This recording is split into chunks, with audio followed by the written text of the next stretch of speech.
Dubai, Sheikh Mohammed bin Rashid Al Maktoum, has called on the international community to lift all its sanctions against Iran. He spoke exclusively to John Sopel, who's in Dubai for us now. John.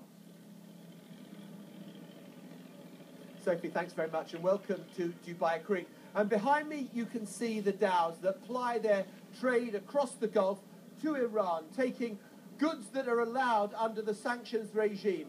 But Iran used to be Dubai's biggest trading partner by a long way, and it's clear Sheikh Mohammed would like to see that back again.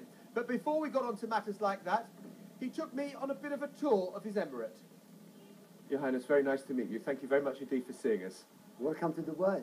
This is Dubai as you probably don't imagine it, but it's where it all started, because this is where Sheikh Mohammed was born and grew up.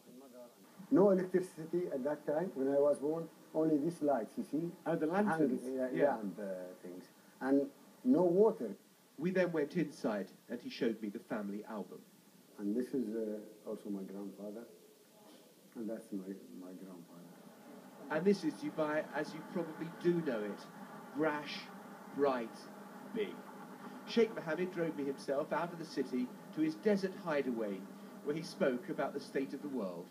I mean, progress has been made in these talks about giving access to Iran's nuclear facilities. Do you believe the time is now ripe to lift sanctions against Iran? I think so, and give Iran a space. You know, really, you see, Iran is our neighbor, and we don't want any problem, and they didn't, have any problem.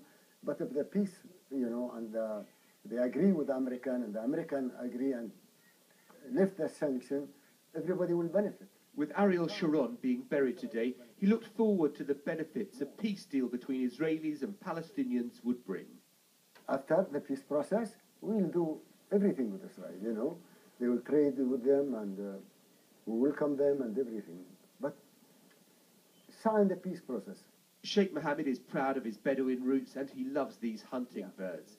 And he has eyes like a hawk on keeping Dubai as an economic powerhouse after its flirtation with danger during the economic downturn.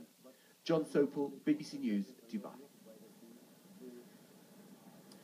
Well, Sheikh Mohammed doesn't normally do sit-down interviews, and I'm sure a big reason for doing it was that they've just won Expo 2020, and after the crisis that came when the world banking crisis happened in 2008, he wants to proclaim that Dubai is back and thriving, and that is pretty much the message he wants, and that's what this place feels like at the moment. Sophie. John, thank you very much.